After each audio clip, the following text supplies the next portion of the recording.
दोस्तों वास्तव में ये बहुत ही अजीब और शर्म की बात है, क्योंकि यहाँ पर भारत के ही लोग भारत के ऊपर सवाल उठा रहे हैं। दरअसल अब से 3 से 4 दिन पहले ही ये वर्ल्ड मिलिट्री रैंकिंग आई, जिसमें भारतीय वायुसेना को चाइनीज वायुसेना से ज्यादा ताकतवर बता दिया गया। और जब से ये रिकॉर्ड सामने निकल कर आए हैं, तब से जितना ज्यादा भारत के दुश्मन देश इस रैंकिंग पर सवाल उठा रहे हैं, उससे ज्यादा भारत के ही कुछ ऐसे चुनिंदा लोग हैं जो कि इतनी बेशर्मी से इस रैंकिंग को झुटलाने का काम कर रहे हैं। जबकि वो लोग ये बात बहुत अच्छी तरीके से जानते हैं कि इस रैंकिंग को खुद जारी किया है WDMM ने, जो कि वर्ल्ड की मोस्ट डेकोरेटेड संस्था है जो कि रैंकिंग जारी करती है। लेकिन इसके बावजूद कोई भी इस पर यकीन करने के लिए रेडी नहीं है। आप में से भी कई सारे लोगों का ये सवाल हो सकता है कि आखिरकार भारतीय वायुसेना को चाइनीज वायुसेना से आगे कैसे बता दिया। तो आप निश्चिंत हो जाइए, आज इस वीडियो को आप अंत तक देखिए। आपको इस रैंकिंग की सारी सच्चाई बिना किसी लाग लपेट के देखने को मिल जाएगी, और आपके जितने भी डाउट हैं इस रैंकिंग को लेकर और भारतीय वायुसेना को लेकर, वो सारे के सारे दूर हो जाएंगे। तो चलिए बिना किसी टाइम वेस्ट किए हम वीडियो को स्टार्ट करते हैं। लेकिन उससे पहले जिन भाइयों ने अभी तक इस चैनल को सब्सक्राइब नहीं किया है, मेरी उन तमाम लोगों से निवेदन है कि प्लीज आप इस चैनल को सब्सक्राइब कर लें, वीडियो को लाइक कर दें, ताकि हमें भी थोड़ा सा मोटिवेशन मिल पाए। और इस वीडियो को अपने दोस्तों के पास भी शेयर करें, ताकि अगर उन्हें भी कोई डाउट है तो उनकी डाउट भी क्लियर हो जाएं। तो चलिए हम वीडियो को बिना टाइम गवाए स्टार्ट करते हैं। सबसे पहले तो आप ये रैंकिंग देख लीजिए। WDMM ने ये रैंकिंग जारी की है और इसमें नंबर 1 को उन्होंने रखा है नो डाउट अमेरिका को। जी हाँ दोस्तों, नंबर 1 पर है अमेरिकी एयरफोर्स और दूसरे नंबर पर कोई देश नहीं है। एक बार फिर से अमेरिका ही आ जाता है। दरअसल दूसरे नंबर पर अमेरिका की नौसेना आती है, क्योंकि अमेरिकी नौसेना के पास भी भारी मात्रा में लड़ाकू विमान का जखेरा है। करीबन 2500 से भी ज्यादा उनके पास लड़ाकू विमान है। वहीं अगर हम नंबर 3 की बात करते हैं, तो नंबर 3 पर रशियन एयरफोर्स को रखा गया है।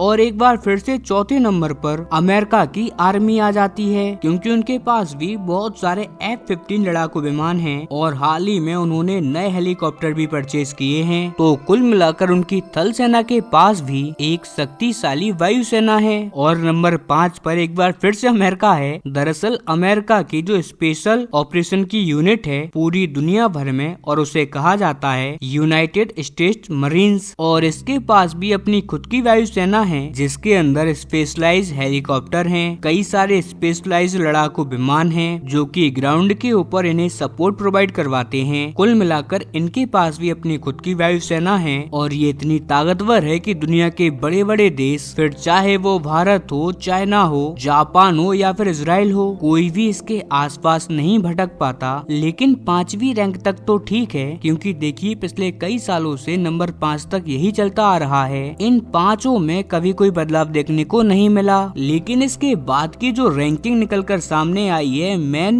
विवाद की जड़ यही है। दरअसल इतिहास में पहली बार नंबर 6 पर भारत को रखा गया है। भारत का जो स्कोर है, आप पहले इसे देखिए, ये है 69.4, जो कि बहुत ही शानदार है। और यहीं पर यूनिट हमारी है 1716। और वही नंबर 7 पर चाइना आ जाता है। जी हाँ दोस्तों, चाइना अपना 6वां पायदान खोकर अब 7वें पायदान पर आ गया है, और अब चाइना का स्कोर है 63.8, यानी कि ऑलमोस्ट 6 पॉइंट का डिफरेंस है भारत और चाइनीज वायुसेना के बीच में। कुल मिलाकर भारत ने छोटे मोटे अंतर से नहीं हराया, बल्कि एक बड़े मार्जिन से चीनी वायुसेना को यहाँ पर पछाड़ा गया है। और इसे देखकर चाइना के लोग सदमे में हैं। पिछले एक हफ्ते से आप खुद यहाँ पर देखिए, चाइना का सबसे बड़ा अखबार ग्लोबल टाइम, जो कि चाइनीज कम्युनिस्ट पार्टी का मुख्य पत्र है, वो खुद भारत के खिलाफ आग उगल रहा है। उनका कहना है कि आखिरकार कैसे भारत 6वें नंबर पर आ सकता है। जो रैंकिंग बनाने वाली ये जो संस्थाएं हैं, ये बस कागजी शेर गिन रही हैं। असल में जो एक्चुअलिटी है, एक्चुअल में जो ताकतवर हैं, ये लोग उसे गिन ही नहीं रहे। इसी वजह से हमें यानी कि चाइना को 7वें नंबर पर रखा गया है। वहीं चाइना के जो बड़े बड़े डिफेंस के एक्सपर्ट्स हैं, वो लगातार WDMM पर भड़क रहे हैं कि आखिरकार ये ऑर्गेनाइजेशन ऐसा कर कैसे कैसे सकती है। चाइना को तो टॉप 5 के अंदर होना चाहिए। आपने आखिरकार हमें 7वें नंबर पर कैसे रखा? आपने कैसे हमें भारत से भी पीछे धकेल दिया? आपने हमारा स्कोर भी कम कर दिया है। आखिरकार ये हो कैसे गया? इवन भारत के अंदर भी कई सारे लोग सवाल पूछ रहे हैं कि आखिरकार ये संभव हुआ तो हुआ कैसे, क्योंकि आप सब जानते हैं कि चाइनीज वायुसेना का जो डिफेंस बजट है वो भारतीय वायुसेना के बजट के मुकाबले में 2 से 2.5 गुना ज्यादा है। ये भारत से 2-2.5 गुना ज्यादा खर्च करते हैं। इवन चाइना की घरेलू डिफेंस इंडस्ट्री भारत की घरेलू डिफेंस इंडस्ट्री के मुकाबले में काफी बड़ी है। आज भारत शायद सालाना 25 लड़ाकू विमान भी ना बना पाए, लेकिन चाइना खुद सैकड़ों लड़ाकू विमान को बनाने की कैपेबिलिटी रखता है। आखिरकार इतना सब कुछ होने के बावजूद हम चीन से कैसे आगे निकल सकते हैं? तो अब मैं आपको बताने वाला हूँ इन तमाम क्वेश्चंस पर WMM ने क्या आंसर दिया है। उनका यहाँ पर कहना ये है कि अब हमने एक नया फॉर्मूला यहाँ पर अप्लाई किया है जिससे कि हम इस रैंकिंग को और बेहतर तरीके से तैयार कर पाए हैं, और इस फॉर्मूले का नाम है ट्रू वैल्यू रेटिंग, यानी कि रियल ट्रू वैल्यू है क्या किसी भी वायुसेना की, उसे अब हमने कैलकुलेट करना स्टार्ट किया है। अगर मैं आपको एकदम नॉर्मल आसान भाषा में बताऊं तो उनका कहना ये है कि अब हम क्वांटिटी नहीं गिन रहे, हम क्वालिटी पे वर्क कर रहे हैं, हम क्वालिटी को गिन रहे हैं। अगर मैं आपको थोड़ा सा और इजी करके समझाऊं तो उनका कहना है कि संख्या बल किस वायुसेना के पास कितना है, किसके पास कितने लड़ाकू विमान हैं, या फिर किसके पास कितने हेलीकॉप्टर हैं, अगर हम इन्हें गिनना स्टार्ट कर दें तो ऐसे में चाइना नो डाउट दुनिया की दूसरी सबसे बड़ी सुपर पावर बन जाएगा एयरफोर्स के मामले में। वहीं अमेरिका की जो मरीन है, आर्मी है, या फिर उनकी जो नेवी है, इनके पास कहने को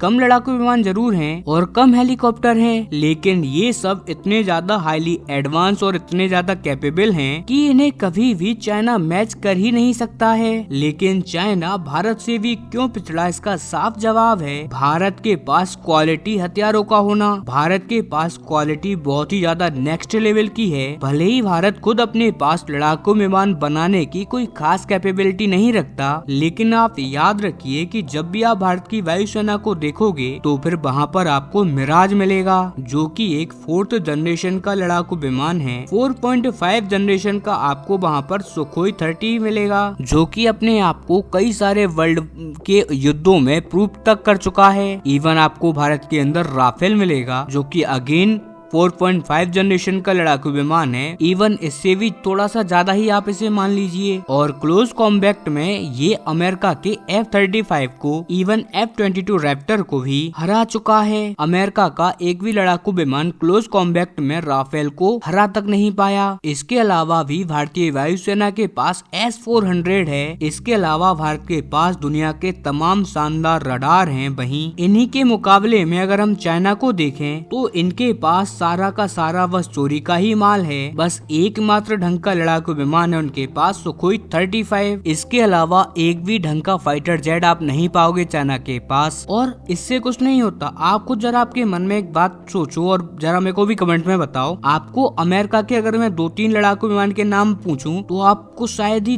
10-15 सेकंड का टाइम लग जाएगा। आप हाल की हाल अमेरिका के लड़ाकू विमान का नाम मुझे बता दोगे। इवन अगर मैं रूस के लड़ाकू विमानों का नाम पूछूं तो आप उनके बारे में भी मुझे बता दोगे। लेकिन क्या आपको चाइना के 2-3 लड़ाकू विमानों के नाम पता हैं? क्या आप मुझे उनके नाम बता दोगे with specification? I am sure ज्यादातर लोग नहीं बता पाएंगे। हाँ, एक आध दो लोग जो लगातार वीडियोस को देखते हैं डिफेंस की, उन्हें एक आध गलती से किसी का नाम पता हो तो पता होगा। और उसके पीछे का कारण ये है कि ना तो चाइना का कोई भी लड़ाकू विमान इस कैपेबल है कि दुनिया उन्हें याद रखे, और ना ही उन्होंने किसी भी युद्ध में खुद को प्रूव किया है। लेकिन वहीं अगर हम भारत की बात करें तो भारत के पास ज्यादातर बैटल टेस्टेड वेपन्स हैं, और इन्हीं तमाम कैपेबिलिटीज को जोड़कर उन्होंने भारत की वैल्यू निकाली है 69.4 और चाइना की वैल्यू है 63.8। इसके अलावा चाइना का स्कोर गिराने में पाकिस्तान ने अपना अहम रोल अदा किया है, क्योंकि जिस तरीके से और जितनी स्पीड में चाइना के हथियार ऑपरेशन सिंदूर में फेल हुए और जिस लेवल पर भारतीय वायुसेना ने सक्सेस हासिल करी है,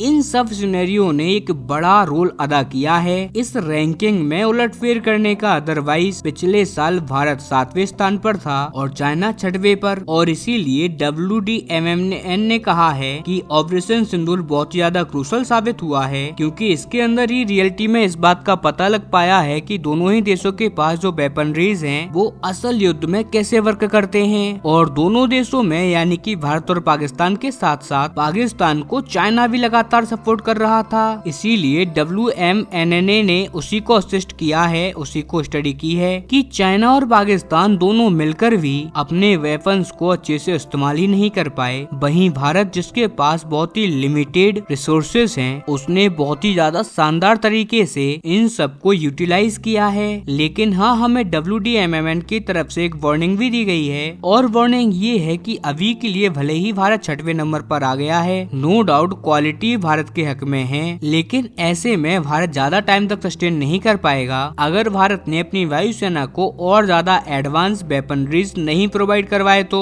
फिर चाहे भारत अपनी वायुसेना को एडवांस वेपनरीज खरीद कर दे या फिर खुद बना कर दे, तभी कहीं जाकर भारत ये एडवांटेज बनाए रखेगा। बल्कि अगर ऐसा किया तो आगे आने वाले टाइम में भारत जो 5th पोजीशन है उसे भी टारगेट कर पाएगा। लेकिन इसके लिए भारत को अपनी वायुसेना को कंटिन्यूस तरीके से मॉडर्नाइज करना ही होगा, क्योंकि WDMMN ने इस बात को हाईलाइट जरूर किया है कि भारत कहता जरूर है कि भारत के पास 2700-2800 लड़ाकू विमान हैं, लेकिन एक्चुअल में 1700 लड़ाकू विमान ही बैटल रेडी हैं, जो कि हर टाइम भारत के लिए युद्ध के लिए रेडी रहते हैं। लेकिन हाँ, हम मानते हैं कि पाकिस्तान को काउंटर करने के लिए वो प्रॉपर रेडी हैं, लेकिन जब दोनों से सामना होता है उस सिनेरियो में कहीं ना कहीं हम पछड़ सकते हैं। यही कारण है कि अपनी वायुसेना को भारत को मजबूत बनाना ही पड़ेगा। और हाँ, चलो अब इतने हम आगे आ ही गए हैं तो पाकिस्तान की रैंकिंग भी हम जान ही लेते हैं कि आखिरकार पाकिस्तान की रैंकिंग क्या है। तो मैं आपको बता दूं कि पाकिस्तान की यहाँ पर रैंकिंग है 18, जो कि सऊदी अरेबिया और कई सारे छोटे छोटे जो देश हैं, कोरिया वगैरह, उनसे भी